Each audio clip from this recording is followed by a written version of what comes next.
kita kepada seorang panglima yang datang dari negeri jiran, bukan negara jiran, negeri jiran. Iaitulah orang yang sangat kita kagumi pidatonya, yang bisa membuatkan hati-hati anak muda di seluruh negara bersemangat dan kembali berkobar-kobar untuk menjulang syariat Allah di atas muka bumi ini. Majlis dengan segala hormatnya mempersilakan Yang Berhormat Ustaz Ahmad Fadli bin Sya'ari, Ketua Dewan Pemuda PAS Malaysia, merangkap Ketua Pemuda Perikatan Nasional, dengan segala hormatnya dipersilakan.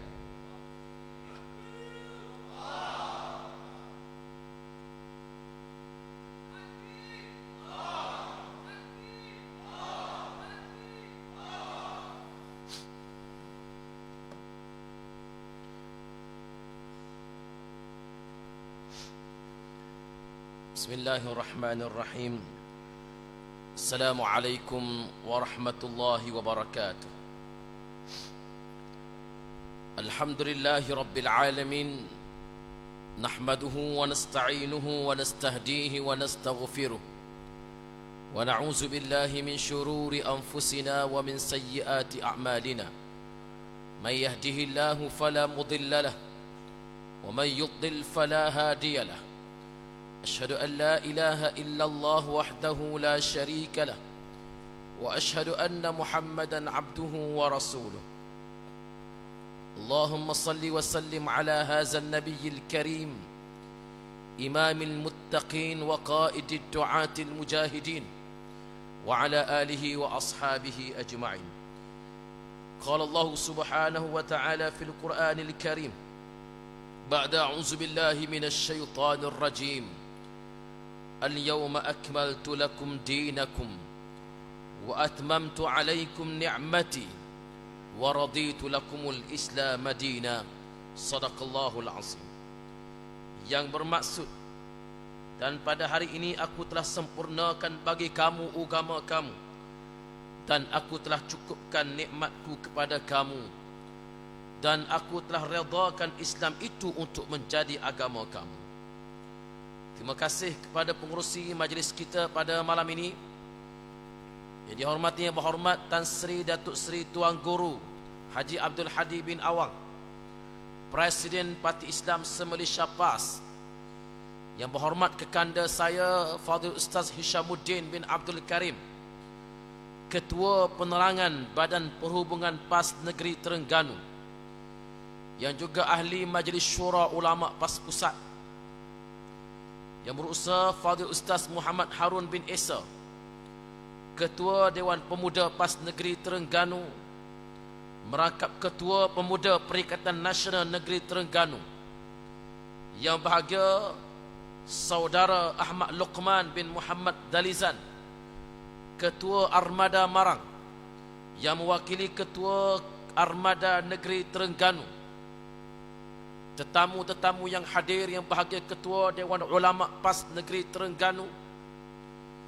tidak dilupakan kepada mantan pimpinan Dewan Pemuda PAS Negeri Terengganu Al-Fadhil Ustaz Azman Syafawi, seluruh ahli-ahli jawatan kuasa kerja Dewan Pemuda PAS Negeri Terengganu, ahli jawatan kuasa PAS Kawasan Marang, ketua-ketua pemuda PAS Kawasan, panitia program dan para petugas pelancaran jentera pilihan raya Dewan Pemuda PAS Negeri Terengganu, seluruh anak muda dan para penyokong yang hadir pada malam ini dengan penuh semangat untuk bekerja bagi memastikan insya-Allah PRN yang akan datang kita mencatat keputusan 32-0 insya-Allah. Saya tidak ingin mengambil masa yang panjang pada malam ini, kerana kita akan mendengar ucap tama daripada ayahanda, ayah cik kita yang kita kasihi. Tambahan pula sebentar tadi kita telah mendengar ucapan yang cukup baik, yang cukup mantap daripada Yang Berhormat Ustaz Hishamuddin, yang mana sekak jaga bola jadi pakar bahagian bola. Beliau yang merupakan ahli Majlis Syura yang mewakili Dewan Pemuda PAS Malaysia. Sahabat-sahabat sekalian, walaupun demikian, kerana meraihkan hasrat daripada tuan rumah, saya mengambil sedikit masa untuk menitipkan beberapa pesanan untuk kita semua pada malam ini, supaya insya-Allah seluruh ahli-ahli jawatan kuasa PAS Pemuda, PAS kawasan-kawasan, anak-anak muda yang hadir pada malam ini daripada Dewan Pemuda PAS kawasan-kawasan yang tak terlibat pun dengan malam ini, dengan jentera pada malam ini. Tadi saya singgah makan di sebuah kedai, orang tak terlibat dengan parti pun dia tahu bahawa malam ni ada program dan dia ucapkan selamat berjaya. Mood rakyat Terengganu ini alhamdulillah sedang berada bersama-sama dengan kita. Dan insya-Allah saya yakin pemuda-pemuda yang berada di hadapan saya ini akan pulang tidak hanya berpeluk tubuh, tetapi akan memastikan kemenangan total untuk Parti Islam se-Malaysia PAS insya-Allah. Sahabat-sahabat yang saya kasihi sekalian, pada saat kita sedang berkumpul pada malam ini, nun di Padang Arafah, sahabat-sahabat kita mengerjakan haji sedang berwukuf di Padang Arafah, yang disebut oleh Nabi sallallahu alaihi wasallam, Al-Hajju Arafah, haji itu ialah wukuf di Arafah. Kita besok ini 9 Zulhijjah jatuh pada besok hari, yang Nabi sebut di dalam hadis, siyamu yaumi Arafah ahtasibu ala Allahi an yukaffira lahu as-sanatal madiyah was-sanatal lati ba'daha. Puasa pada hari Arafah, aku mengharapkan supaya Allah mengampunkan dosa setahun yang telah berlalu dan setahun yang akan datang. Kawan-kawan kita sedang berwukuf di Arafah. Sesiapa yang pernah sampai di Padang Arafah pasti boleh membayangkan bagaimana suasana wukuf di Arafah. Nabi sallallahu alaihi wasallam di dalam peristiwa Hujjatul Wada', dalam peristiwa haji yang terakhir, Nabi bangun untuk berkhutbah pada 9 Zulhijjah tahun yang ke-10 Hijrah. Kerana selepasnya itu Nabi tak kembali semula mengerjakan haji, kerana Nabi diwafatkan oleh Allah Subhanahu wa taala. Dalam khutbah Hujjatul Wada' yang cukup masyhur, yang daripada teks khutbah ini lahirnya formula panduan kepada umat Islam, yang kalau kita baca teks ucapan ini sangat-sangat menyentuh jiwa. Nabi sallallahu alaihi wasallam menyatakan, ayyuhan nas isma'u qawli fa inni la adri la alqakum ba'da ami haza fi mawqifi haza abadan. Wahai manusia, dengar kata-kataku ini baik-baik, kerana aku tidak tahu adakah tahun hadapan sempat atau tidak aku berjumpa denganmu. Bayangkan bagaimana sayunya perasaan para sahabat apabila Nabi mengungkapkan kata-kata seperti ini. Wahai manusia, dengar kata-kataku baik-baik, isma'u qawli fa inni la adri la alqakum ba'da ami haza, kerana aku tidak tahu sama ada tahun depan boleh ke tidak kita berjumpa dalam waktu dan kesempatan seperti ini. Maha suci Allah, takdir Allah Ta'ala, selepas daripada baliknya Nabi ke Madinah, bulan Muharram Safar, Nabi jatuh sakit. Rabiul Awal Nabi diwafatkan oleh Allah, yang diceritakan di dalam kitab-kitab sirah dengan diambil ataupun dinamakan bab ini sebagai ila rafiqil a'la, menghadap Tuhan yang tertinggi. Saya hanya nak petik kalimah terakhir yang Nabi sebut di dalam khutbah ini. Apa dia? Allahumma qad ballaghtu Allahumma fashhad. Ya Allah, sesungguhnya aku telah menyampaikan. Ya Allah, saksikanlah aku telah menyampaikan. Tuan-tuan, kenapa saya nak memetik kalimah ini? Untuk menyatakan bahawa dalam nilai diri hidup Nabi sallallahu alaihi wasallam, daripada semenjak dilantik menjadi Nabi pada usia 40 tahun sehingga diwafatkan oleh Allah Ta'ala pada usia 63 tahun. Tidak ada cita-cita yang lebih tinggi yang ada di dalam sanubari Rasulullah, melainkan untuk menyampaikan Islam dan memastikan Islam tersebar ke seluruh alam. Itulah cita-cita yang tertinggi yang dijulang oleh Nabi. Kerana itu Nabi menyebut, Allahumma qad ballagtu, ya Allah, aku telah menyampaikan. Allahumma fashhad, saksikanlah ya Allah. Justru saya ingin menyatakan bahawa perjuangan kita di dalam Parti Islam se-Malaysia PAS ini ialah membawa risalah menyambung perjuangan Nabi sallallahu alaihi wasallam. Itu yang paling penting. Kita membawa risalah perjuangan ini daripada orang sebelum kita, dan kita akan menyampaikan baton perjuangan ini kepada generasi selepas daripada kita. Parti Islam se-Malaysia PAS ini telah melalui zaman jatuh bangunnya yang tersendiri. Dan kita bukan gerakan Islam yang pertama ditubuhkan di dunia. Kita tahu bahawa bagaimana salur galur perjuangan Islam melalui dinasti khilafah Islamiyah dan juga gerakan Islam yang diasaskan oleh Al-Imam Asyad Hasan Al-Banna pada tahun 1927 selepas kejatuhan khilafah Islamiyah di Turki tahun 1924. Saya ingin menukilkan secara sepintas lalu untuk menyatakan kepada tuan-tuan sekalian bahawa jatuh bangun kita di dalam Parti Islam se-Malaysia PAS ini cukup panjang. Di Terengganu, tuan-tuan, pernah ada kerajaan tahun ketika 60-an 50-an dulu. Kemudian jatuh kerajaan PAS Terengganu kena akibat perbuatan khianat. Kemudian kita diberikan pula kerajaan oleh Allah Ta'ala tahun 99 hingga tahun 2004. Allah Ta'ala tarik balik nikmat berkerajaan ini. Kemudian Allah Ta'ala bagi pula kita kerajaan tahun 2018. Ada teori yang menyatakan bahawa kerajaan PAS Terengganu ini sepenggar ya, tak lama. Sebab apa? Sebab tahun 99 pun sepenggar, tahun 2018 pun sepenggar, kata dia. Maka insya-Allah anak-anak muda Terengganu di hadapan saya akan memastikan insya-Allah kerajaan kita di Terengganu ini bukan setakat sepenggar, bahkan akan kekal selama-lamanya insya-Allah di bumi Terengganu. Tuan-tuan kena menafikan tuhmahan dan juga persepsi seperti ini. Tuan-tuan kena menafikan tuhmahan dan persepsi seperti ini.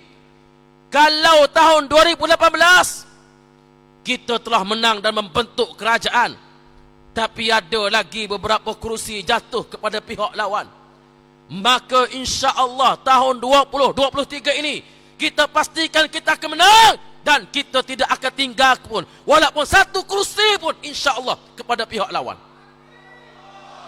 Boleh ke tak boleh? Kau nak tinggal juga sebutir dua. Takut adalah nak tinggal wak rasa-rasa.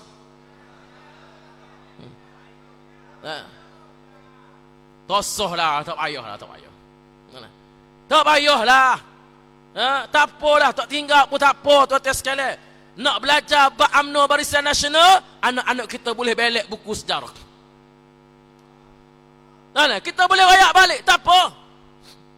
Tuan-tuan sebatu, apabila petition pilihan raya kes Kuala Terengganu diumumkan pada petang tadi, saya sependapat dengan kekanda saya Ustaz Syamuddin. Kalau boleh tak payah rayu-rayunya, kita pakai pilihan raya kecil selalu. Tapi kerana kita tidak melihat dari aspek itu, pilihan raya kecil memerlukan kos, tumpuan rakyat dan sebagainya. Kalau kira nak ikut area kita ni, kalau boleh tak payah rayu, kita turun pilihan raya kecil. Kalau tahun lepas kita boleh menang 40,000 majoriti, insya-Allah kali ini kita boleh menang dengan izin Allah Ta'ala 60,000 majoriti insya-Allah. Tak okey, tak boleh buat kita. Start daripada ulu besuk tu. Siapa ke Dongo, siapa ke Mame, kita pakat turun belakang berkumpul di Kuala Terengganu untuk menjadi jentera pilihan raya, memenangkan pilihan raya kecil Kuala Terengganu. Kalau dipanggil pilihan raya kecil. Tetapi yang kita nak hadap sekarang ini ialah pilihan raya negeri. Kita hadap dulu pilihan raya negeri, tak ada masalah. Dan percayalah tuan-tuan sekalian, kita sedang berdepan dengan kerajaan yang sangat lemah. Pakatan Harapan dengan UMNO ini suatu pakatan yang sangat rapuh, pakatan yang sangat lemah. Perdana Menteri kita yang ke-10 PMX ini sudah kelihatan hilang hala tuju. Kalau sebelum pilihan raya, kalau sebelum jadi Perdana Menteri, I have a numbers convincing and formidable. Lepas jadi Perdana Menteri, may I have your numbers. Peh, kena ni tuan-tuan. Takut tak ada mengigak. Dia minat pada number, dia minat pada number. Tak apalah, tak ada masalah. Tapi nak oyak bahawa sudah hilang hala tuju. Pentadbiran negara hilang hala tuju. Kenapa? Kerana orang tengok cakap tak serupa bikin. Dulu katanya, sampai sekarang pun kata dia, agenda reformasi, islah, perangi rasuah dan sebagainya. Tengok-tengok hak duduk sebelah 47K. Siapa nak yakin? Siapa nak yakin? Sebab tu minggu lepas, 2 minggu lepas, Menteri Ekonomi dia keluarkan kenyataan, dia minta pembangkang bagi cadangan. Macam mana nak govern, macam mana nak pentadbiran negara ini, sila bagi cadangan. Kita kata mula-mulanya tak payah bagi cadangan, buka kotak formula hak mu selama kini banyak dah dalam tu. Banyak dah formula mu duk dalam tu. Guna formula tu saja. Tapi tak apalah, kerana nak cadangan, kita bagi 2 dulu cadangan. Cadangan pertama, gugurkan jawatan timbalan Perdana Menteri yang ada 47K, cari orang lain hak bersih, ramah lagi. 47K pendakwaan di mahkamah, walaupun tak tahu betul ke salah lagi, tapi kena dibicarakan. Kenapa ambil orang yang sedang dibicarakan, yang sudah pun diminta membela diri, sedangkan ada banyak lagi pilihan yang lain? Itu menunjukkan cakap yang tak serupa bikin. Yang kedua, lantik orang lain jadi Menteri Keuangan.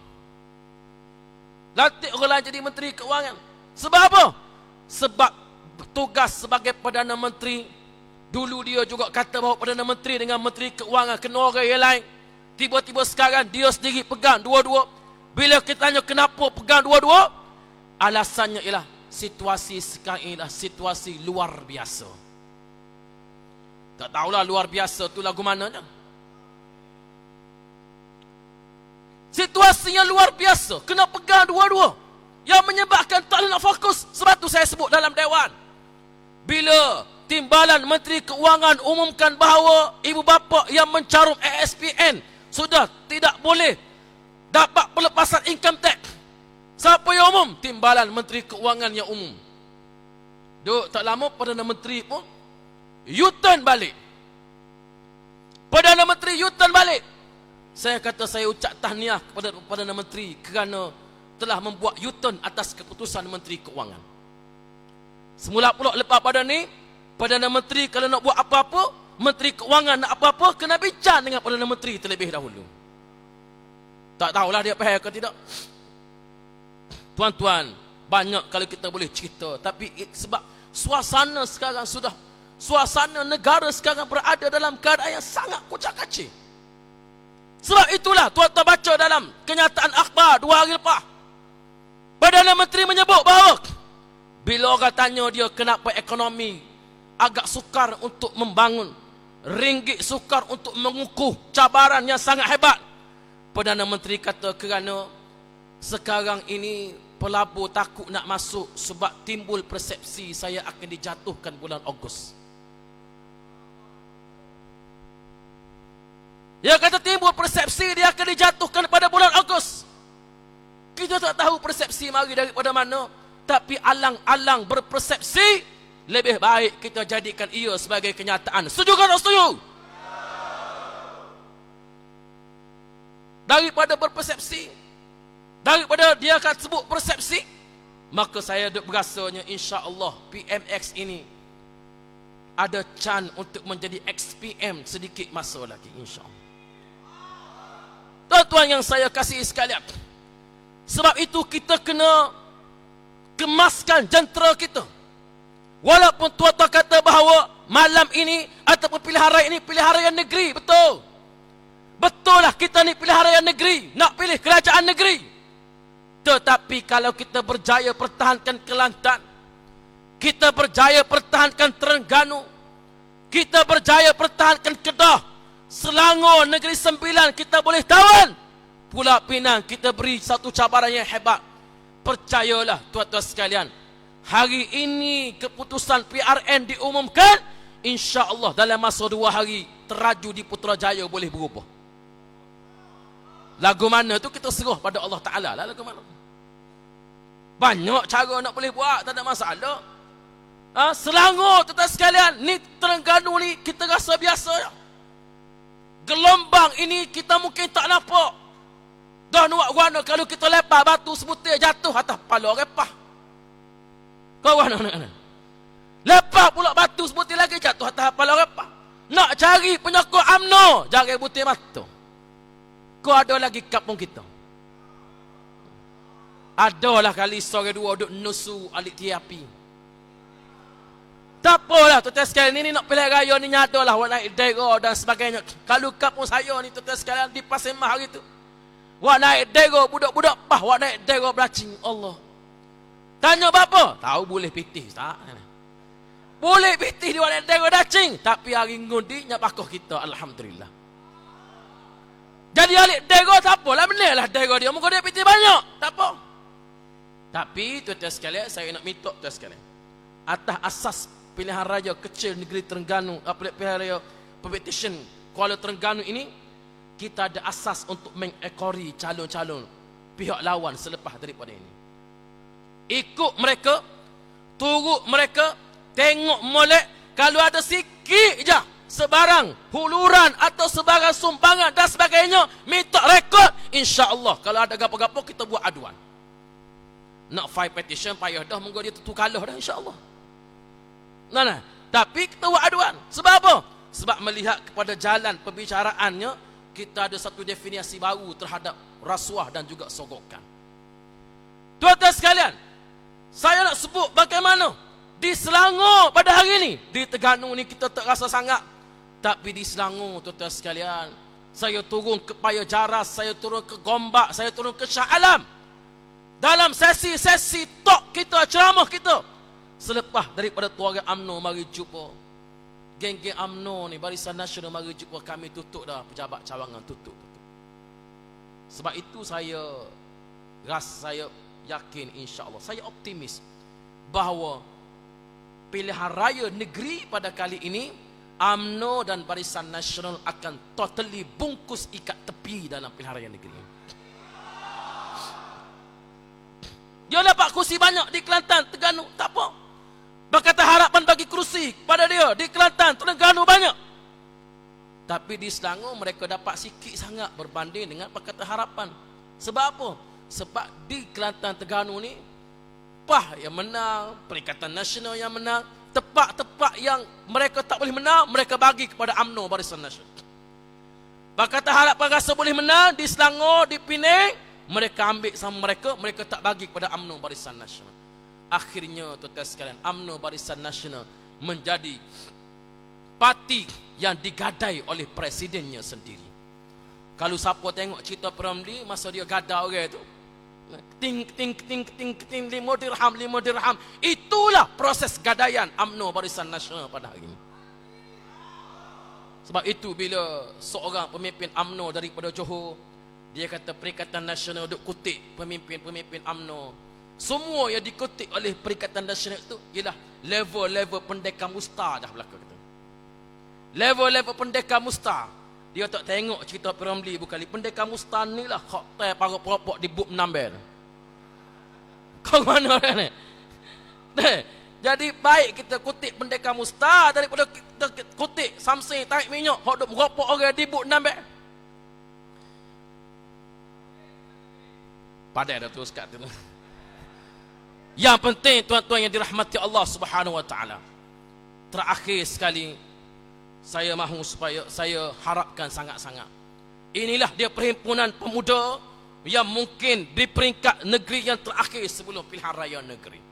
Malam ini kita lancarkan jentera pilihan raya dan tuan-tuan kena balik ke kampung halaman masing-masing. Tidak ada masa untuk berehat, untuk berpeluk tubuh, untuk tidur, untuk nak duduk rehat. Bekerja untuk pastikan kemenangan insya-Allah. Kalaulah pada zaman Nabi adanya orang seperti Mus'ab bin Umair yang rela mempertahankan Nabi dengan tubuh dia. Kalau ada orang seperti Sayyidina Hamzah bin Abdul Muttalib yang mana mereka ini terkorban dalam perang Uhud pada ketika Nabi sedang dikepung oleh orang-orang musyrikin. Nabi jatuh di dalam lubang dalam perang Uhud. Mereka pertahankan Nabi dan beberapa orang lagi sahabat Nabi yang pertahankan Nabi dengan tubuh mereka. Berdarah, liang tubuh mereka. Khalid, Mus'ab bin Umair, Hamzah bin Abdul Muttalib yang dibunuh dengan cara yang sangat kejam. Maka saya nak cabar pemuda-pemuda yang ada pada hari ini, jadilah kita seperti Mus'ab bin Umair yang sanggup bangkit pertahankan perjuangan walaupun kita terbujur berlumuran darah semata-mata kerana perjuangan ini insya-Allah. Boleh kata alih tuan-tuan? Maka dengan itu saya diminta untuk tolong umum derma. Jadi berucap dah, takbir dah. InsyaAllah malam ni kita umum derma, kita lancarkan derma sikit untuk sumbangan kepada Dewan Pemuda PAS Negeri Terengganu. InsyaAllah petugas-petugas kita boleh bergerak untuk jalan semua sekali. Hak mana ada duk tengah ni kita sapa, hak duk alik gelap pun kita pergi. Tuai-tuai tak payah bilai, bubuh bit duit. Lepas ni kita umum kat menalai siapa dia meninggal. Wallahu alam. Aqulu qawli hadza wa astaghfirullahal azim li wa lakum.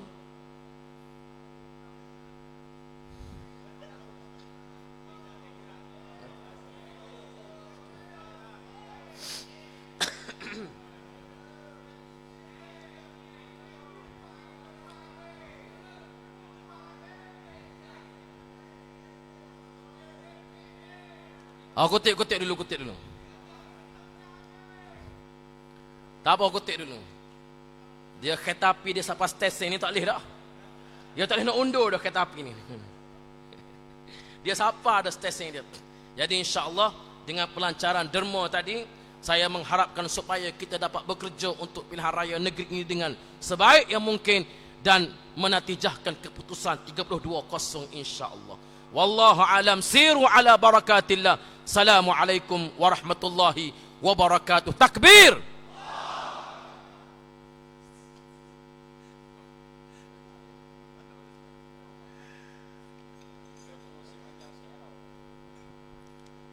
Alhamdulillah.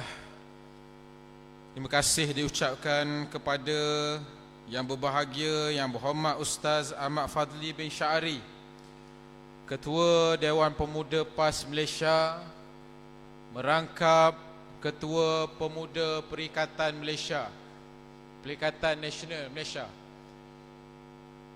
Di atas ucapan yang saya kira berjaya membangkitkan semangat anak muda, dan seolah-olah kalaulah esok pilihan raya, lusa insya-Allah kita jadi kerajaan semula. Dan tuan-tuan, Ustaz Fadli tadi sebut tentang khurafah UMNO yang beritahu kepada kita bahawasanya kita ni PAS hanya mampu memerintah Terengganu ni sepenggal saja. InsyaAllah dengan semangat yang ada pada malam ini, kita nak beritahu bukan PAS yang merentah sepenggal di Terengganu ni, tetapi merekalah, iaitu Barisan Nasional dan PH yang akan kita penggal dalam pilihan raya kali ini insyaAllah. Jadi tuan-tuan, sementara menunggu ayahanda kita bersiap, saya mempersilakan Al-Fadhil Ustaz Abu Bakar Saleh untuk menyampaikan sedikit pantun yang direka khas buat anak muda pada malam ini. Beliau adalah mantan Ketua Dewan Pemuda PAS Kawasan Marang dan juga mantan Ahli Jawatankuasa Dewan Pemuda PAS Negeri Terengganu. Dengan segala hormatnya dipersilakan.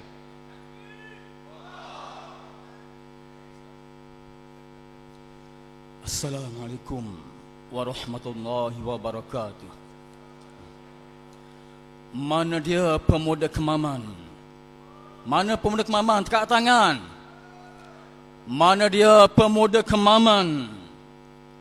Bangkit Pertahan Terengganu Darul Iman. Kabarkan semangat Abdul Rahman Limbon Kemaman. Bersebelahan negeri Mak Kilau Datuk Bahaman. Mana dia pemuda Dungun? Semangat saya sagah mesti dibangun. Sekarang bukan masa untuk menengun. Ayuh syariat Islam mesti dibangun. Pemuda Marang semangat hulu balang. Bangkit berjuang, Islam dijulang. Kabarkan semangat Tok Kupaluh pahlawan terbilang. Cahaya Islam jangan sesiapa cuba menghalang. Pemuda Kuala Terengganu semangat berkobar. Bat kilat halilintar terus menyambar. Semangat Tok Syekh Bukit Bayas terus berkobar. InsyaAllah kemenangan Islam terus berkibar. Pemuda Kuala Nerus gagah perkasa. Takkan biar sekali-kali Islam diperkosa. Semangat Tok Syekh Duyung, kita perkasa. Semoga kerajaan Islam terus berkuasa.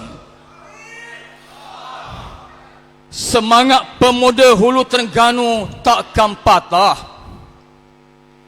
Berjuang Islam, Allah yang perintah.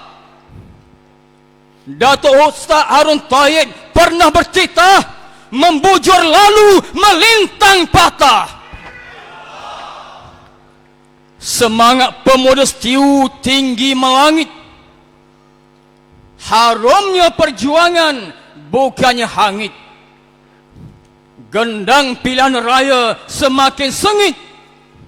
Semangat berdentum bak guruh di langit. Wahai seluruh pemuda termasuk besut, sekarang bukan masa untuk nusut. Pesanan Ustaz Abu Bakar Cik jangan disusut. Ayo bangkit berjuang sampai ke sud. Allahu Akbar. Allahu Akbar. Allahu Akbar. Wassalamualaikum warahmatullahi wabarakatuh.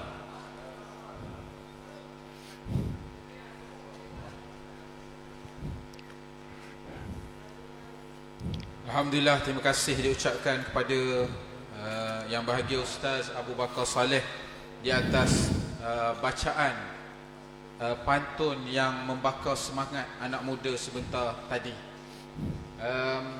Tanpa membuang masa, tibalah kita pada acara kemuncak pada malam ini yang ditunggu-tunggu oleh para pemuda yang mencintai perjuangan Islam di bawah panji Parti Islam Sembilan Syahpas. InsyaAllah majlis dengan segala sukacitanya menjemput dan mempersilakan Yang Berhormat Tan Sri Datuk Seri Tuan Guru Haji Abdul Hadi bin Awang, Presiden Parti Islam Sembilan Syahpas, untuk menyampaikan ucapan dan taujihat dan seterusnya merasmikan pelancaran jentera pilihan raya pemuda PAS Negeri Terengganu pada malam ini. Dengan segala hormatnya dipersilakan.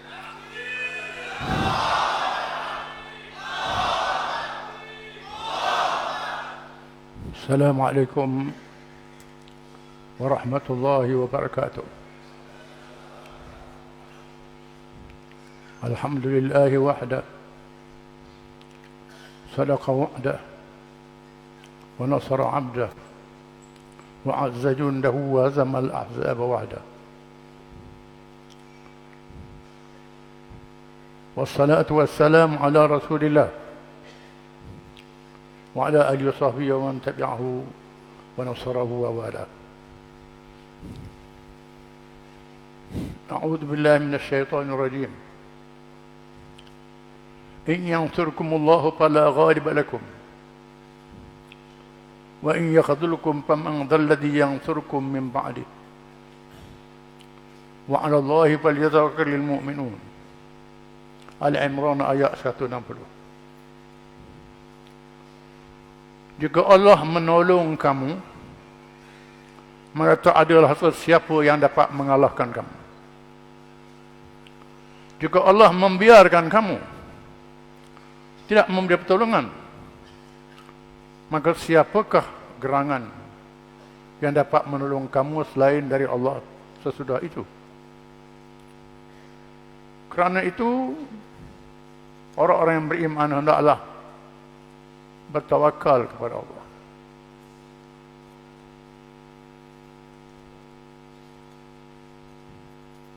Yang dihormati pengurusi majelis, yang berhormat Ketua Dewan Pemuda Pak Pusat, yang berhormat Ketua Perundingan PAH Negeri, Ketua Dewan Pemuda PAH Negeri, semua pimpinan. Saya diminta supaya jadikan ucapan ini arahan ke seluruh negara. Minta dirakamkan untuk disiar di seluruh negara. Kerana tak ada masa untuk melawat semua di negeri dan kawasan-kawasan. Jelas sekali kemenangan Islam dengan pertolongan Allah. Kalau Allah tak tolong, kita tak menang. Mesti ingat. 3 contoh disebut dalam Al-Quran. Pertama, peristiwa Badar Kubra, yang menang kerana beristiqamah, keikhlasan, disiplin yang tinggi dan strategi yang baik. Kedua, peristiwa Uhud, ramai yang tewas gugur syahid, menjadi pengajaran kerana tiada ketaatan dan kurang keikhlasan. Ketiga, diikuti peristiwa Hunain, yang ramai anggota berlipat kali ganda, tetapi ujub syok sendiri, overconfident kerana jumlah kita ramai, namun tidak boleh berbuat apa-apa, sehingga diselamatkan oleh Allah dengan pertolongan mukjizat. Kenyataan yang benar daripada Allah yang Maha Berkuasa, berjanji kemenangan dengan pertolongannya sahaja. Apabila menunaikan kewajipan yang ditegaskan dengan istiqamah, mengikut jalan yang betul, ikhlas, strategi yang baik, serta ketaatan dan wala setia kepada arahan kepimpinan, kemudian berjaya mengisi kemenangan, berulang kali berlaku di masa yang lalu, dan Allah terus berjanji dengan firman-Nya, wa'adallahu alladhina amanu minkum wa 'amilus shalihat yastakhlifannahum fil ard kama takhlafa alladhina min qablihim wa yubayyinanna lahum dinahum alladhi irtada lahum liyubayyinannahum min ba'di khawfihim amna ya'budunani la yushrikuna bi syai'a wa man kafara ba'da dhalik fa ulaika humul fasiqun. Dan Allah telah berjanji kepada orang-orang yang beriman di antara kamu dan mengerjakan amal-amal yang saleh, bahawa Dia sungguh-sungguh akan menjadikan mereka berkuasa di muka bumi, memerintah, sebagaimana Dia telah menjadikan orang-orang sebelum mereka berkuasa, dan sungguh Dia akan meneguhkan bagi mereka agama yang telah diredainya, Islam, untuk mereka, dan Dia benar-benar akan menukar keadaan mereka sesudah mereka dalam ketakutan menjadi aman sentosa. Mereka tetap menyembahku dengan tiada mempersekutukan sesuatu pun dengan aku Allah, dan barang siapa yang tetap kufur sesudah janji itu, maka mereka itulah orang-orang yang fasik.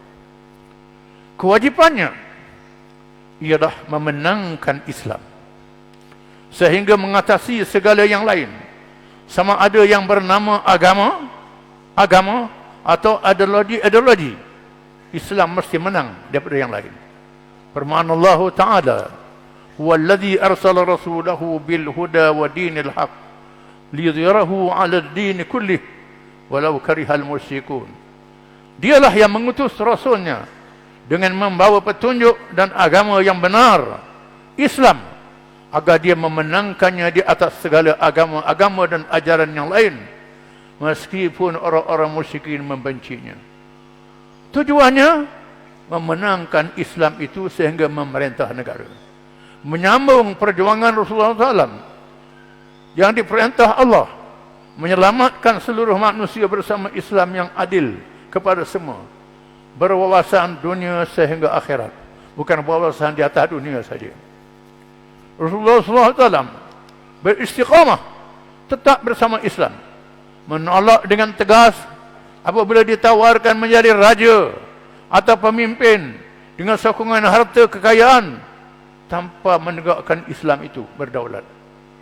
Beristiqamah dengan perintah Allah SWT. Fastaqim kama umirta wa man taba ma'aka wa la tatghaw innahu bima ta'maluna basir wa la tarkanu ila alladhina zalamu fatamassakumun nar wa ma lakum min dunillahi min awliya thumma la tunsarun. Maka tetaplah kamu pada jalan yang benar, Islam, sebagaimana diperintah kepadamu wahai Muhammad, dan juga orang yang telah bertaubat bersama kamu, dan janganlah kamu melampaui batas. Sesungguhnya dia maha melihat apa yang kamu kerjakan.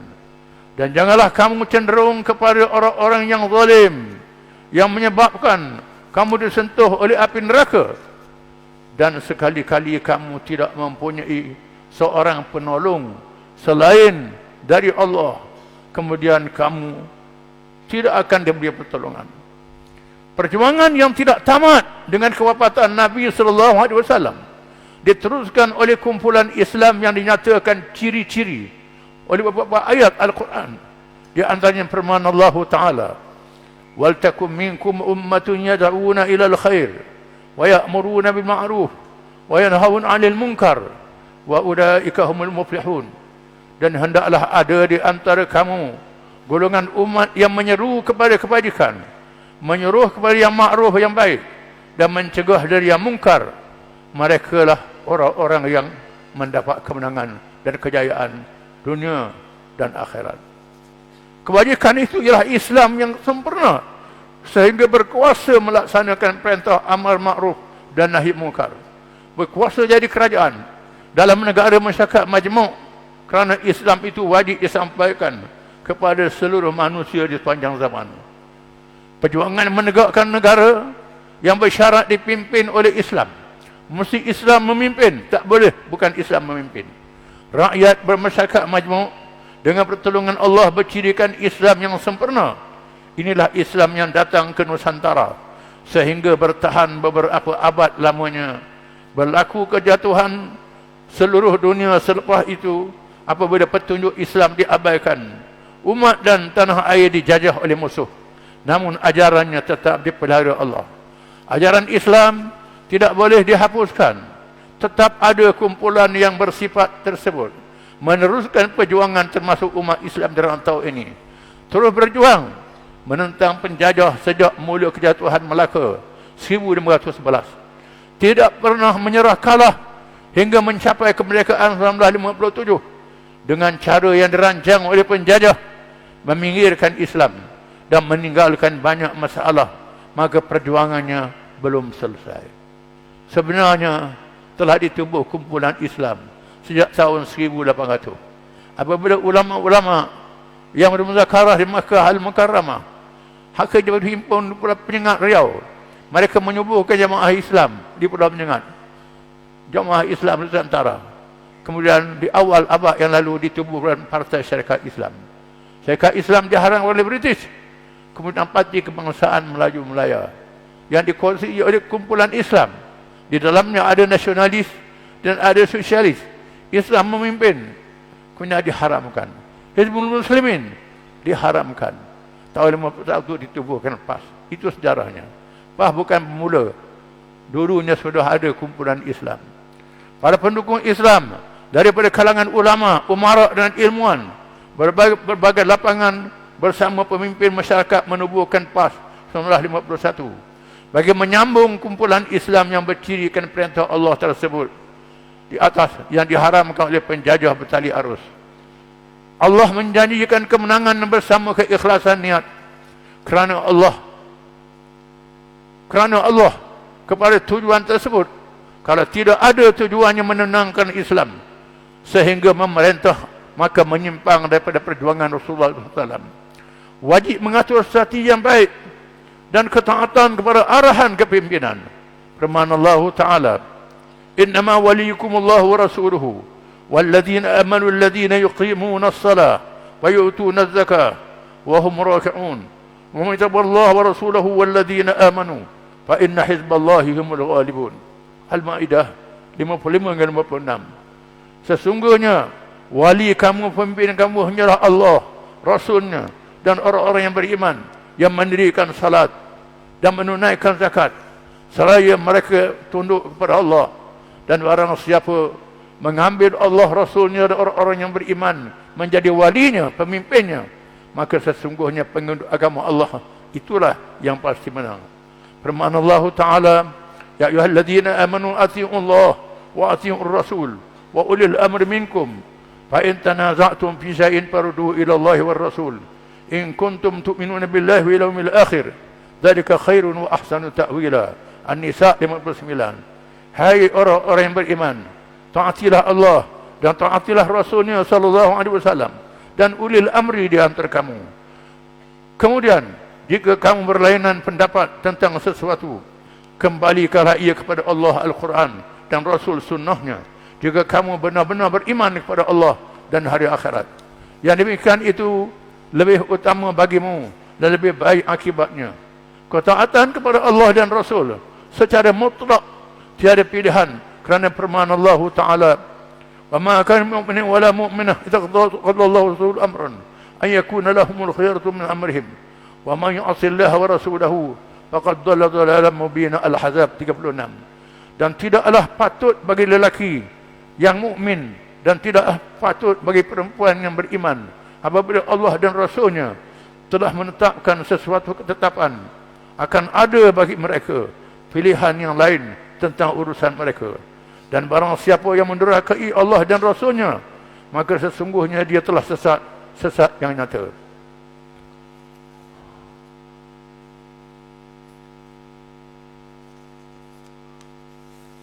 Adapun ulil amri ialah pemimpin ulama yang menjaga ilmu dan umara, pemimpin yang melaksanakannya. Itu ulil amri. Ulama dan umara. Ulama yang menjaga ilmu Islam dan umara yang menjaga kepimpinan. Ini yang melaksanakan. Perlembagaan PAS menetapkannya secara bertulis dan menjadi amalannya yang wajib. Di mana Nabi kita Muhammad sallallahu alaihi wasallam telah mempraktikkan ketika berlaku haji sebelum berhijrah. Ini perkara menarik ketika jamaah haji berhimpun di Mekah sebelum Nabi berhijrah, di mana Nabi telah mengarak langkah untuk mengajak kabilah-kabilah Arab masuk Islam dan berbai'ah menegakkan kerajaan. Nabi jumpa dengan pemimpin-pemimpin kabilah. Berjumpa dengan Bani Amir. Bani Amir tanya, kalau menang limanil mulku, siapa jadi raja? Siapa jadi pemimpin? Belum menang dah tanya siapa jadi pemimpin. Nabi kata, al-mulku lillah yu'tihi man yasha. Allah Ta'ala tentukan siapa dia kehendaki. Bani Amir kata, kalau macam tu kami tak mau cari susah, tak mau cari susah bersama denganmu. Pernah jumpa Bani Syaiban. Bani Syaiban, kabilah Arab yang ramai jumlahnya, duduk seberang Iraq. Nabi ajak kepada Islam. Dia tanya apa dia Islam? Nabi kata, innallaha ya'muru bil 'adli wal ihsan wa ita'il qurba wa yanha 'anil fahsya'i wal munkar ya'izukum la'allakum tadhakkarun. Allah Ta'ala menyuruh kepada yang adil dan baik, melarang benda yang mungkar, yang salah. Allah Ta'ala tunjuk kamu supaya kamu menerima peringatan. Lalu pemimpin Bani Amir berkata, hadza laisa bi amril ard wa inma huwa bi amris sama. Ini bukan perintah di bumi, ini perintah dari langit. Dah masuk dalam hati dia. Lalu dia tanya bagaimana cara nak masuk Islam. Nabi kata, qulu la ilaha illallah. Mungkin kata la ilaha illallah. Bila dengar Nabi sebut dari Allah, pemimpin Amir berkata, hadza amrun takrahul muluk idzan tuharibuka al-arab wal ajam. Kalau inilah ajaran yang kamu bawa, nanti kamu akan diperangi oleh semua raja yang ada di dunia. Orang Arab bukan Arab akan memerangi kamu, akan menolak. Aku tahu ajaran kamu ni baik, tetapi kalau nak lawan orang Arab, aku sanggup lawan. Tetapi nak lawan Parsi, kuasa besar dunia, aku tak mampu. Lalu Nabi kata, kamu betul sekarang.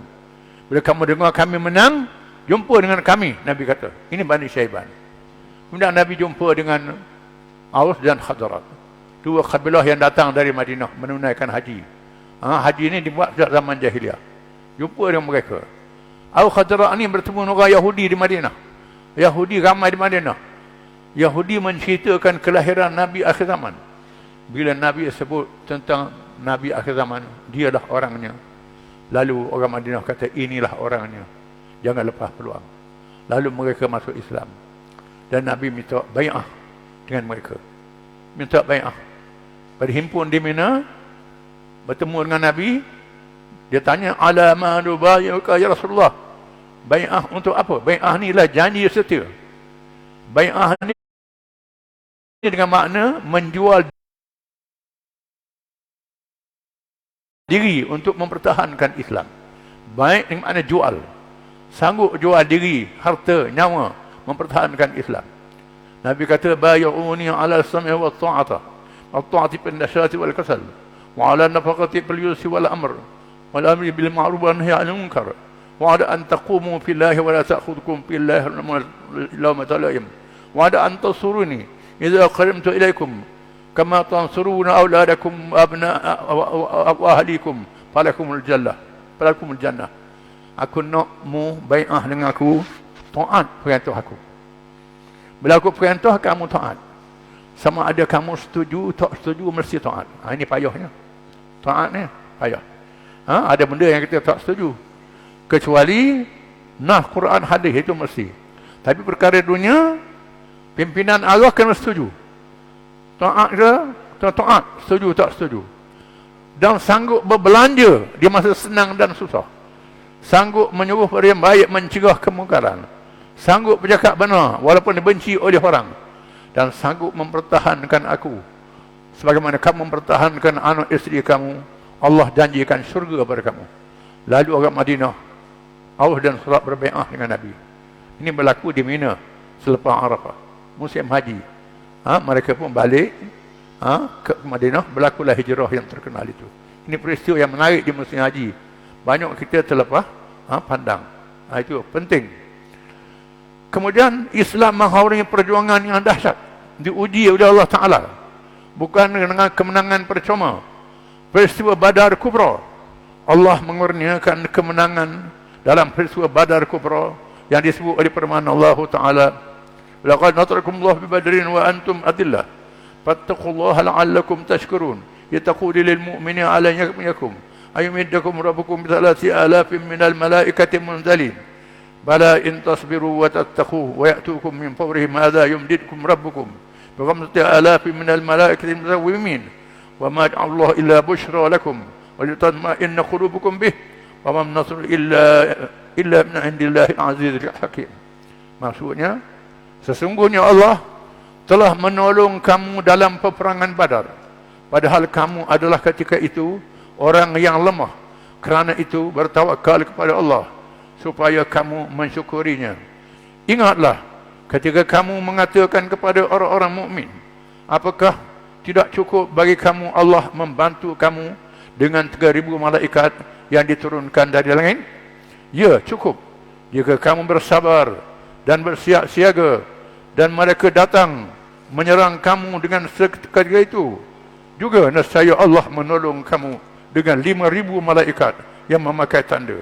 Dan Allah tidak menjadikan pemberian bala bantuan itu malaikat sebagai khabar gembira bagi orang-orang, bagi kemenangan, dan agar tentera hatimu kerananya, dan kemenangan itu hanyalah dari Allah yang maha perkasa lagi maha bijaksana.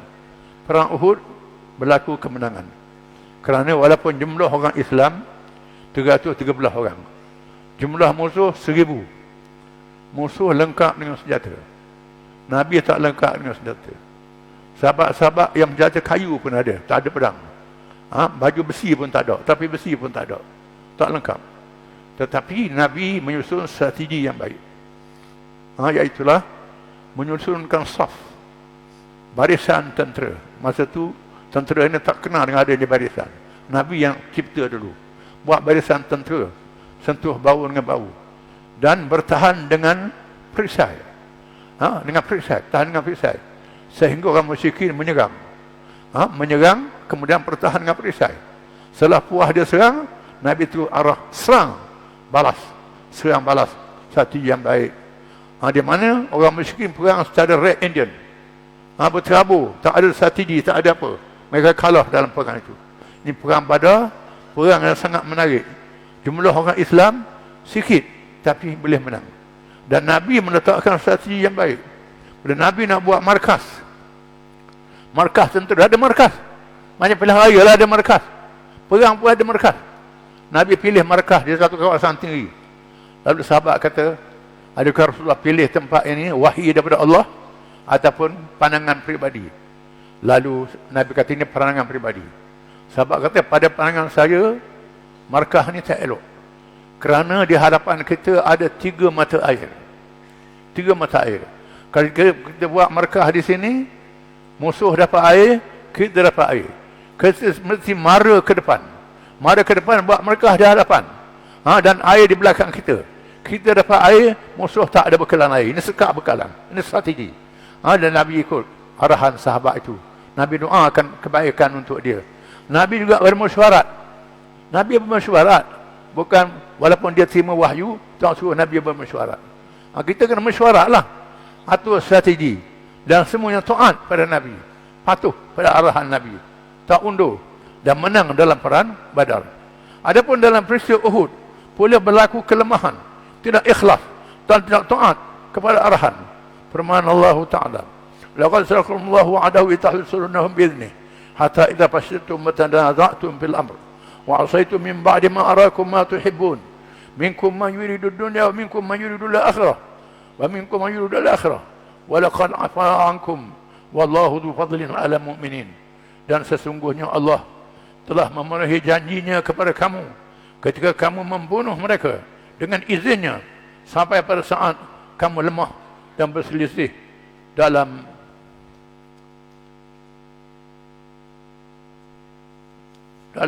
urusan itu dan mendurhakai perintah Rasul. Sesudah Allah memperlihatkan kepadamu apa yang kamu sukai. Di antaramu ada orang yang menghendaki dunia dan ada antara kamu orang yang menghendaki akhirat. Kemudian Allah memalingkan kamu dari mereka untuk menguji kamu, dan sesungguhnya Allah telah memaafkan kamu, dan Allah mempunyai kurnia yang dilimpah atas orang-orang yang beriman. Di mana Nabi telah mengarahkan beberapa orang sahabat menjaga satu bukit kecil. Barang siapa yang melawat Uhud akan lihat bukit kecil, berhampiran Uhud. Bukit kecil ini sangat strategik. Kena kawal bukit ini supaya tentera Islam tak diserang daripada belakang. Untuk kawalan daripada belakang. Jangan tinggal bukit ini, Nabi kata. Sama ada menang kalah tak boleh tinggal. Bila berlaku peperangan, musuh berundur, musuh meninggalkan binatang ternakan, meninggalkan barang-barang. Mereka yang ada di bawah pungut barang tinggal ada musuh. Yang duduk atas bukit tu tinggal bukit, tak ikut arahan Nabi. Tinggal bukit, pergi pungut barang, lalu musuh ambil alih bukit, menyebabkan Nabi terkepung. Sahabat terpaksalah mempertahankan Nabi dengan jasad-jasad mereka. Nabi selamat. Dalam perang ini, Hamzah gugur syahid, Abdullah bin Jah gugur syahid, Musa bin Umayyah syahid. 70 orang gugur syahid, termasuk Nabi sendiri dapat luka-luka. Nabi pun luka-luka, tak kebal Nabi. Allah tak jadikan luka untuk jadi ujian pada Nabi.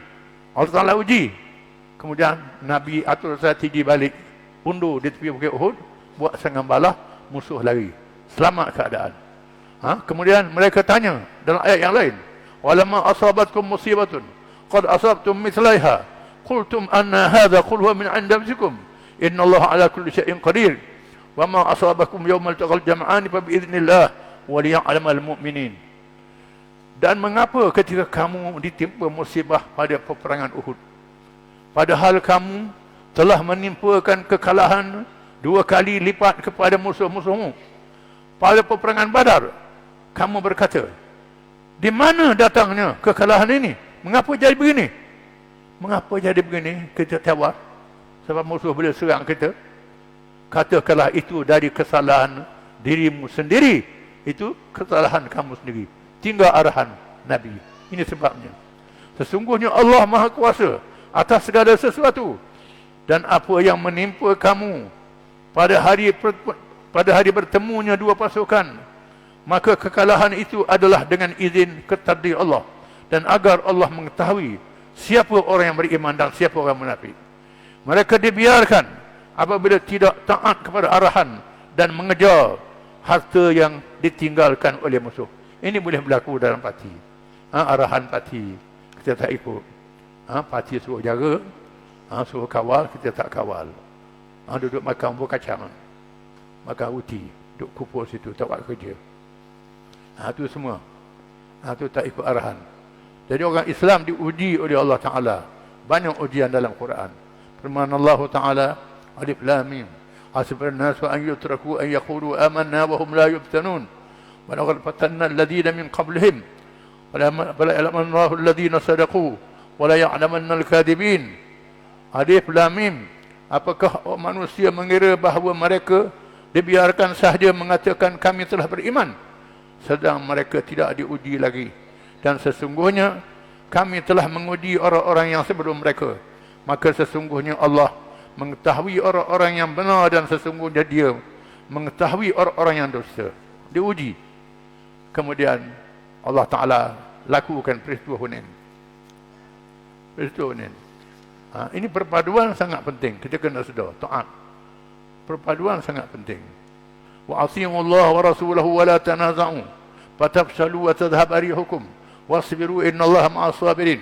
Dan taatlah kepada Allah dan Rasulnya, dan janganlah kamu berbantah-bantah yang menyebabkan kamu menjadi gentar dan hilang kekuatanmu, dan bersabarlah, sesungguhnya Allah bersama orang-orang yang sabar. Khususnya dalam kita mengadakan persefahaman dengan parti lain. Parti Bersatu, Parti Gerakan di Batam Barat, kita kerjasama. Sudah tentulah ada kawasan-kawasan yang kita beri dia bertanding. Orang kita kena bekerja lah, kena taat arahan ini. Ini arahan. Arahan itu penting sebagai satu strategi perjuangan yang kita kena sedar. Kalau kita bertanding semua, tak ada kerjasama lah. Ini sangat penting. Peristiwa Hunain, Allah juga memberi peringatan jangan melampau overconfident sehingga lupakan pertolongan Allah. Firman Allah Ta'ala, laqad nasarakumullahu bi mawatin katsiratin wa yawma hunainin idh a'jabatkum kathratukum falam tughni 'ankum shay'a wa dhaqat 'alaykumul ardu bima rahabat thumma wallaytum mudbirin thumma anzalallahu sakinatahu 'ala rasulihi wa 'alal mu'minin wa anzala junudan lam tarawha وَعَذَّبَ الَّذِينَ كَفَرُوا وَذَلِكَ جَزَاءُ الْكَافِرِينَ. At-Taubah 25-26. Sesungguhnya Allah telah menolong kamu, hai orang mukmin, di medan peperangan yang banyak.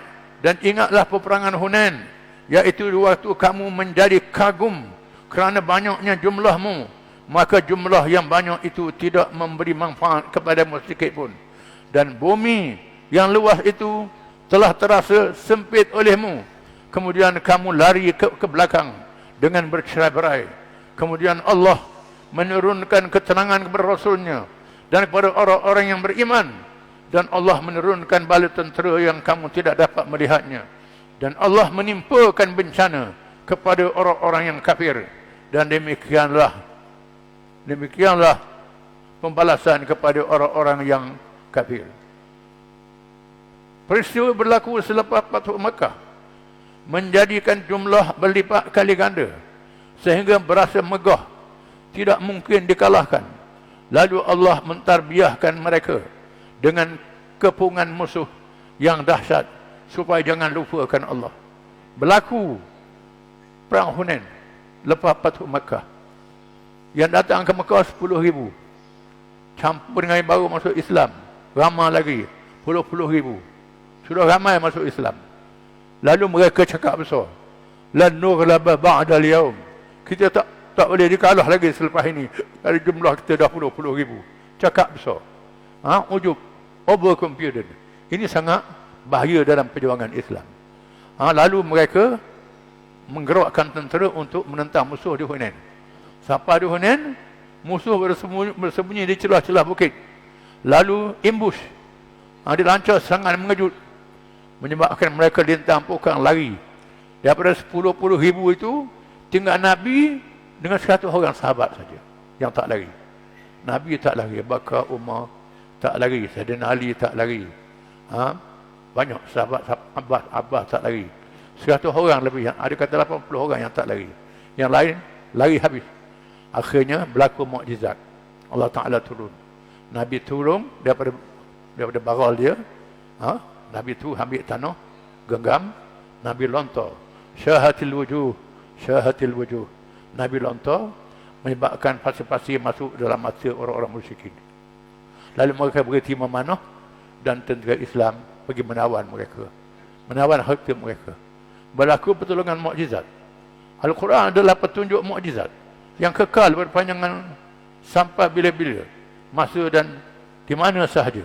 Analisa politik ciptaan manusia sekadar andaian rambang secara lahir, tetapi mendalam kepada yang tersirat.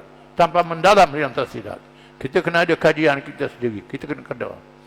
Allah memerintah supaya bersedia kekuatan lahir dan rohani mengikut kemampuan dengan ikhlas dan memenuhi syarat kemenangan yang dijanjikan. Firman Allah Ta'ala, wa'iddu lahum mastata'tum min quwwah, dan siapkanlah untuk menghadapi mereka kekuatan apa sahaja yang kamu sanggupi. Allah Ta'ala suruh kita menyediakan kekuatan mengikut kesanggupan kita. Bukan mesti sama dengan musuh.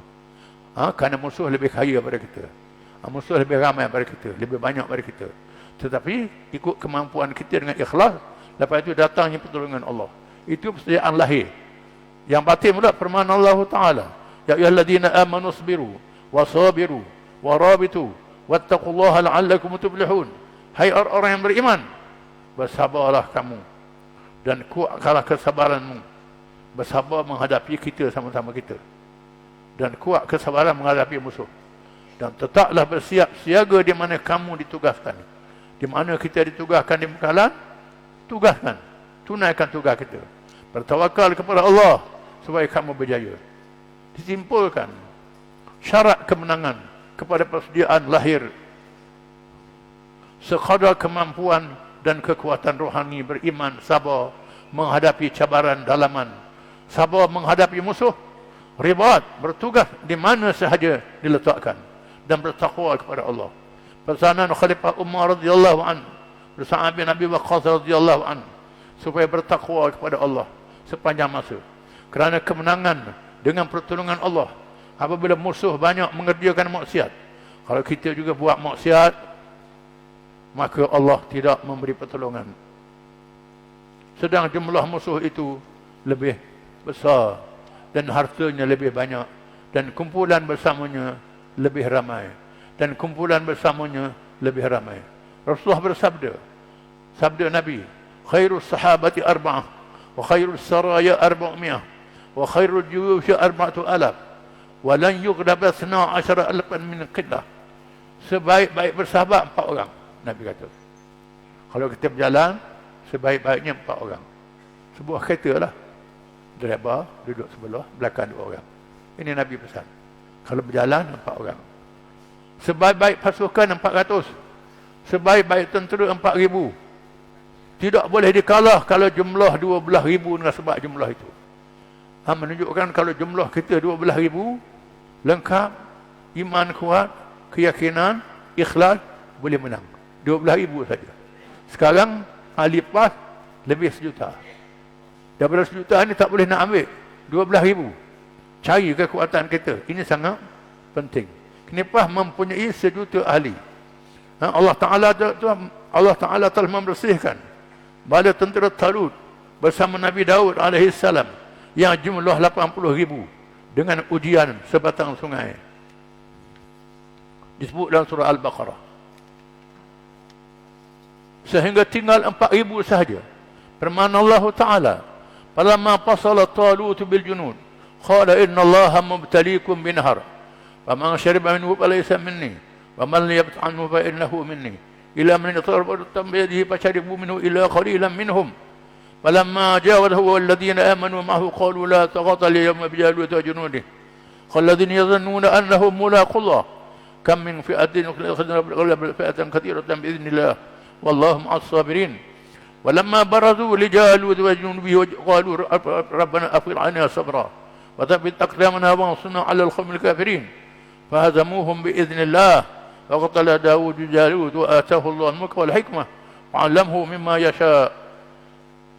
Maka tatkala Talut keluar membawa tenteranya. Ini cerita Bani Israel. Ia berkata, sesungguhnya Allah akan menguji kamu dengan suatu sungai. Maka siapa antara kamu meminum airnya, bukanlah ia pengikutku. Dan barang siapa yang tiada meminumnya, kecuali mencedok secedok tangan, maka dia adalah pengikutku. Jumlah tentera 80,000 ikut Talut. Nabi Daud ada sekali 80,000. Kemudian mereka meminumnya kecuali beberapa orang di antara mereka. 4,000 yang tak minum banyak. Yang 76,000 minum air sebanyak-banyaknya. Sepatutnya yang minum air banyak ni kuatlah punya berat perut. Jadi berat perut. Maka tatkala Talut dan orang-orang yang beriman bersama dia telah menyeberangi sungai itu, orang-orang yang telah minum berkata, tak ada kesanggupan pada hari ini untuk melawan Jalut dan tenteranya. Orang-orang yang meyakini bahawa mereka akan menemui Allah berkata, beberapa banyak terjadi golongan yang sedikit dapat mengalahkan golongan yang banyak dengan izin Allah. Allah berserta orang-orang yang sabar. Ini berlaku. Kemenangan pada Jalut dan Nabi Daud alaihissalam yang terkenal dalam surah Al-Baqarah. Kisah dia.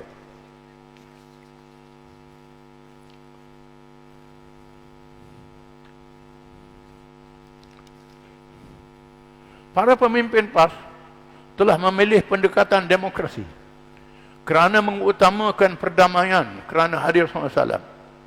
Nabi pilih perdamaian, sebab itu kita pilih demokrasi. Ada orang kita nak perang je, nak perang. Nabi pilih demokrasi, pilih aman. Kerana nak mengislamkan orang sebanyak mungkin. Ada hadis. Inna Rasulullah SAW qala yauma Khaybar la'utiya hadhihi rayah rajulan yuhibbu Allah wa rasulah yabtahu Allah ala yadayhi. Qala Umar radhiyallahu anhu ma ahbabtu al-imarata illa yawma idin fasawartu laha raja'an ud'a laha. Pada Rasulullah SAW Ali bin Abi Talib radhiyallahu anhu fa'atahu iyyaha wa qala amshi wa la yaltafit hatta yaftahu Allah alaik. Fasara Ali shay'an thumma waqafa wa lam yaltafit fasarraha ya Rasulullah ala madha uqatil inas. Qala qatilhum hatta yashhadu an la ilaha illallah wa anna Muhammadar Rasulullah. Fa idza fa'alu faqad mana'u minka dima'ahum wa amwalahum illa bihaqqiha wa hisabuhum 'ala Allah. La an yahdiyallahu bika rajulan wahidan khairul laka min humrun na'am.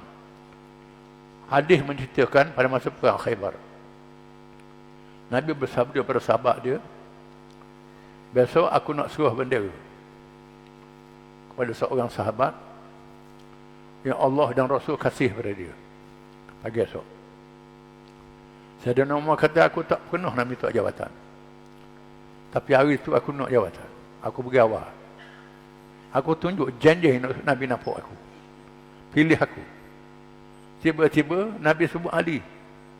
Mana Ali? Ali pun datang. Nabi suruh dera pada Ali. Suruh dera.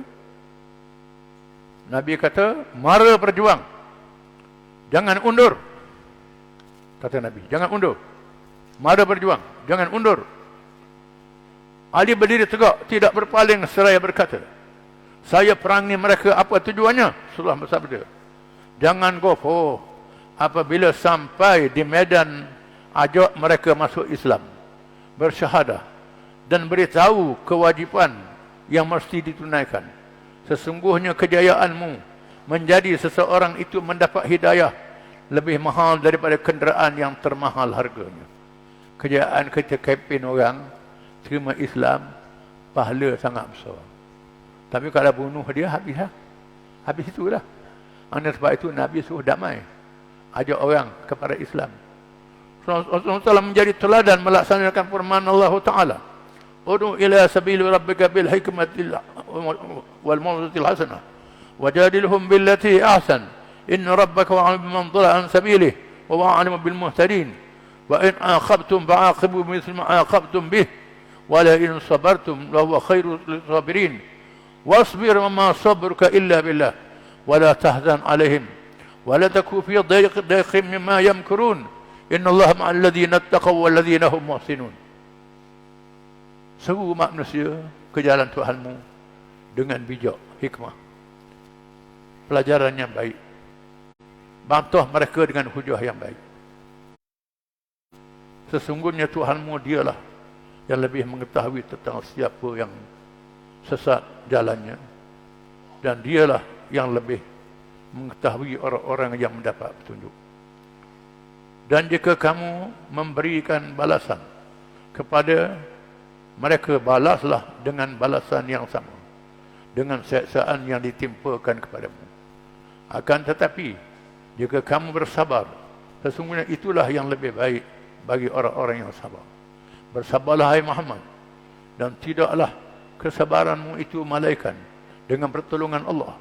Dan janganlah kamu bersedih hati terhadap kekafiran mereka, dan janganlah kamu tersempit dada terhadap apa yang mereka tipu daya. Sesungguhnya Allah bersama orang-orang yang bertakwa dan orang-orang yang berbuat kebaikan. Ayat ini ada sebab turun. Bila Nabi tengok pak saudara dia, Hamzah dicincang dalam perang Uhud. Tak ada rupa, habis hidung dipotong, kemaluan dipotong, dada dibelah. Lalu Nabi dengan geram, Nabi kata, jaga, kalau menang aku akan balas. Aku akan balas mereka. Tahulah, akan balas mereka. Allah turunkan ayat ini, wahai Muhammad, jangan begitu. Kalau mau sabar, sabar terlebih baik. Sabar terlebih baik.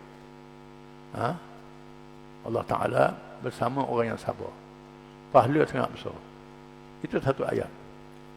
Ayat yang lain, wa man ahsanu qawlan mimman da'a ila Allah wa amila shalihan wa qala inni minal muslimin wa la tastawi al-hasan wa la sayyi'u fa'al ahsan fa idza laki bainaka wa bainahu 'adatun ka'annahu waliyyun hamim wa ma yulaqaha illa alladhina sabaru wa ma yulaqaha illa dhu hazzin 'azim fa imma yanzaghannaka min asy-syaitani nazghun fasta'id billah innahu huwas samiul 'alim. Siapakah yang lebih baik perkataannya daripada orang yang lebih menyeru kepada Allah, mengerjakan amal yang soleh, dan berkata, sesungguhnya aku termasuk orang-orang yang menyerah diri. Dan tidaklah sama kebaikan dan kejahatan. Tolaklah kejahatan itu dengan cara yang lebih baik. Maka tiba-tiba orang yang antaramu dan antara dia ada permusuhan, seolah-olah telah menjadi teman yang sangat setia. Sifat-sifat yang baik itu tidak dianugerahkan malaikat kepada orang-orang yang sabar, dan tidak dianugerahkan malaikat kepada orang-orang yang mempunyai keuntungan yang besar. Dan jika syaitan mengganggumu dengan sesuatu gangguan, maka pohonlah perlindungan daripada Allah. Sesungguhnya dialah yang maha mendengar lagi maha mengetahui. Nabi membuktikan ketika Fathu Makkah. Dan Nabi buka Makkah, bertemu dengan Wahsy. Wahsy yang bunuh pak saudara dia Hamzah dalam perang Uhud. Bertemu dengan Hindun binti Utbah yang cincang jasad Hamzah, cincang jasad sahabat-sahabat dia. Temu di situ. Nabi melaksanakan ayat ini. Nabi kata, idhabu wa antumut tulaqa. Pergi.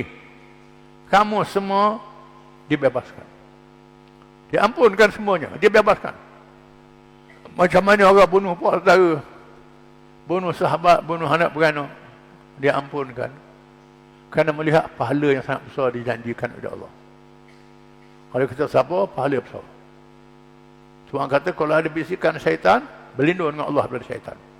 Daripada syaitan ni. Ini ujian kepada mereka yang beriman.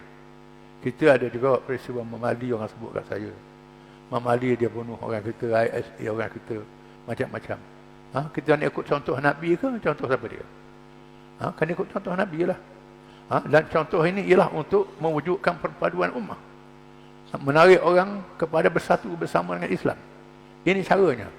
Dan Nabi telah berjaya menyatukan ummah dengan pemaafan, dengan pengampunan. Akhirnya semua kabilah Arab bersatu di sebenarnya Arab, membina satu kekuatan.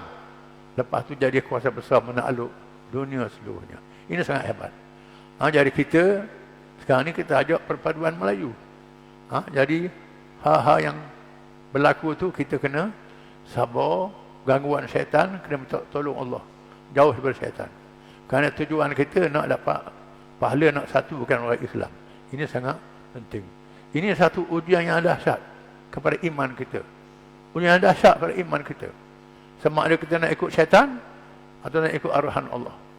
Nabi kita ikut arahan Allah. Dan Nabi berjaya dalam perjuangannya. Saya rasa itulah kesimpulan. Kesimpulannya, kemenangan itu, perjalanannya ialah istiqamah, taqwa, ikhlas, bijak, berdisiplin, menarik, sabar dan tiada dendam. Kerana kewajipan menyelamatkan seramai-ramai bersama Islam, khususnya umat Islam yang jahil dan bukan Islam yang tidak ekstrim. Ini adalah uslub paling tepat dalam mencapai kemenangan melalui keamanan dan perpaduan umat yang telah ditetapkan oleh Jemaah Parti Islam Malaysia Siapas. Kita ajak, ini yang berlakunya. Kita ajak orang timbul isu kafir mengkafir. Kafir mengkafir ini sebenarnya berlaku tahun 50-an, 60-an. Ada hamba Allah dia kata berlaku dapat apa keluar daripada Barisan Nasional. Itu dia tak tahu sejarah. Dia buta sejarah. Dia masuk pas ke dia tak tahu. Dia tak tahu. Kafir mengkafir ini timbul di Mesir. Timbul di seluruh negara Arab.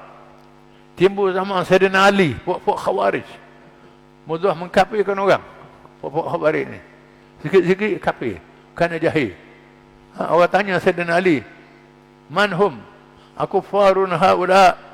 Dan dia kata, la, innahum yantiqu bisyahadatain. Mereka mengucap dua kalimah syahadah. Amunafiqun? Mereka munafik ke?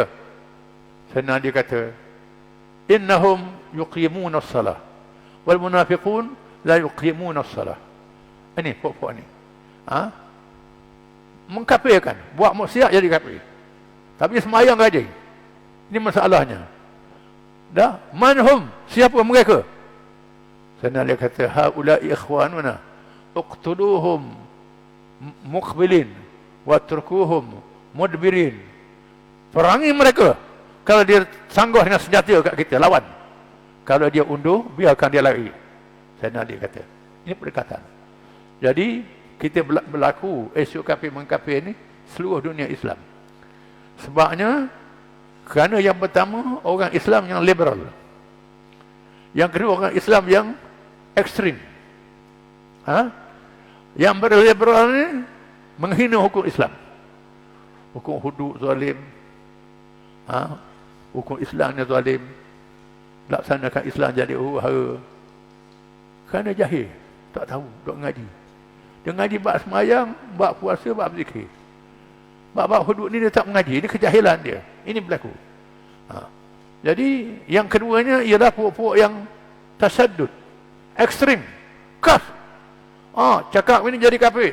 Jadi kafir. Memang jadi kafir lah. Cakap begitu. Tapi kerana dia jahil. Kerana dia jahil. Dia maaf kerana dia jahil.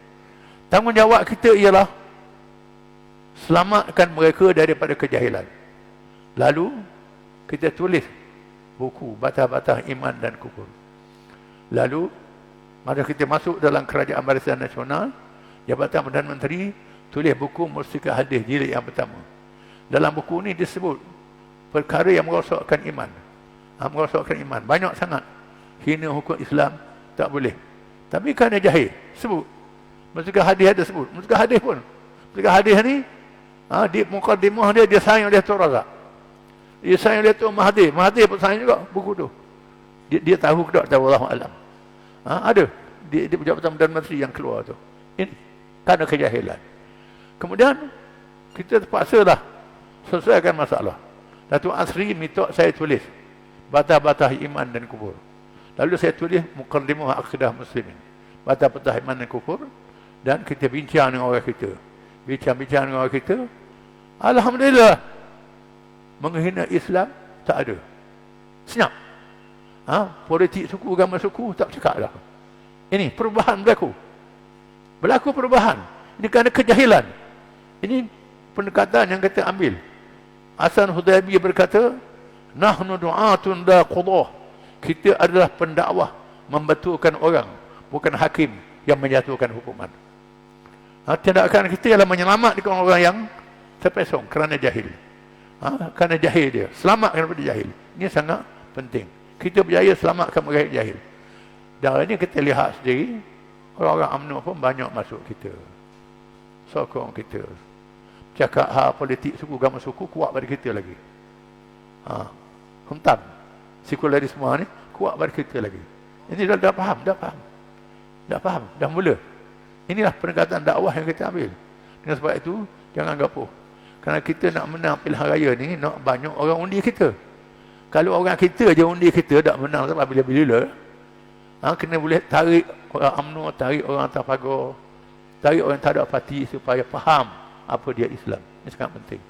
Dan kita tarik kawan-kawan kita parti-parti lain yang kerjasama, politik yang kita buat dengan bersatu, dengan gerakan, kita buat pendekatan yang kita ambil untuk membanyakkan undi. Ini cara yang kita ambil. Jadi saya rasa itulah sesuatu yang dapat saya kemukakan secara sementara lalu. Wabillahi taufiq wal hidayah. Wassalamualaikum warahmatullahi wabarakatuh.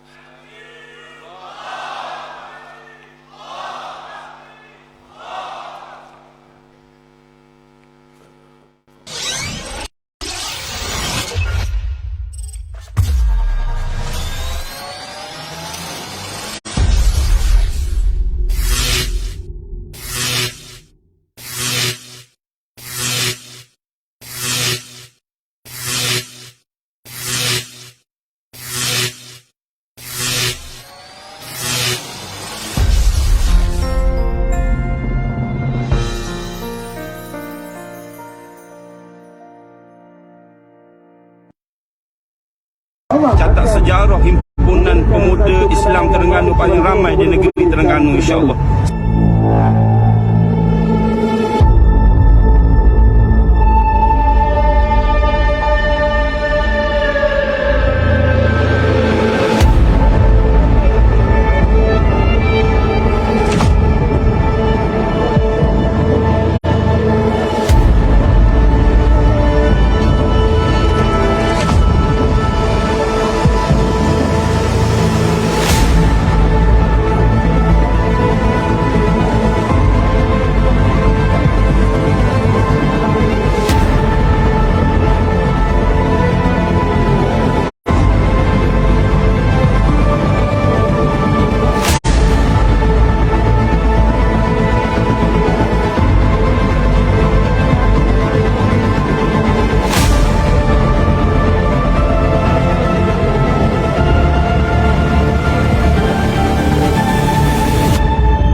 Perjuangan ini tidak berundur walau seinci,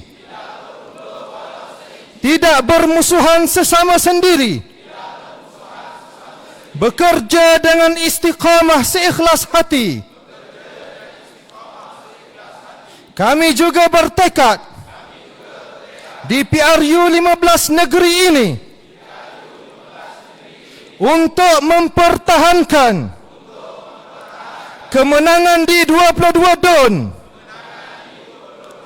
dan berusaha untuk menang di 10 DON berbaki. Hanya pas wadah perjuangan kami, hanya pas tumpuan walak kami, darah dan jasad kami serahkan demi menegakkan kedaulatan Islam. Kepada Allah kami berserah. Allahu Akbar. Allahu Akbar. Allahu Akbar. Terima kasih diucapkan kepada Fadil Ustaz Ahmad Khairuddin Muhammad Zaki di atas bacaan ikrar sebentar tadi mengetuai keseluruhan 8 pengarah Jabatan Pilihan Raya yang mewakili pemuda PAS kawasan masing-masing. Terima kasih diucapkan sekali lagi kepada seluruh jentera pemuda yang hadir.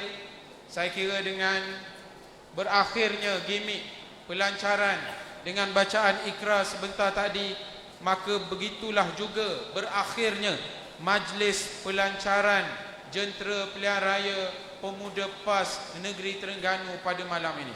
Kita ucapkan terima kasih kepada Ayahanda Yang Berhormat Tan Sri Datuk Seri Tuan Guru Haji Abdul Hadi bin Awang, Presiden PAS, yang telah memberikan taujihat dan arahan-arahan kepada kita semua. Yang berbahagia Fadil Ustaz Ahmad Fadli bin Syahari yang sudi bersama dengan kita. Yang berbahagia Ustaz Isyamuddin, kekanda kita yang kita sayangi. Yang berusaha ketua kita Ustaz Muhammad Harun bin Isa. Tidak dilupakan juga kepada Ayahanda Yang Bahagia Ustaz Azman bin Syapawi, Jawatankuasa Perhubungan PAS Negeri Terengganu, dan Ayahanda Ustaz Ismail, Ketua Dewan Ulama PAS Negeri Terengganu, seluruh yang hadir, rakan-rakan media, kita ucap terima kasih. Mudah-mudahan inilah titik permulaan kepada kebangkitan tsunami anak muda yang akan mengalahkan musuh-musuh politik yang tidak bersama dengan kita dalam pilihan raya yang akan datang, insya-Allah. Marilah kita sama-sama menutup majlis ini dengan membaca tasbih kafarah dan surah Al-As.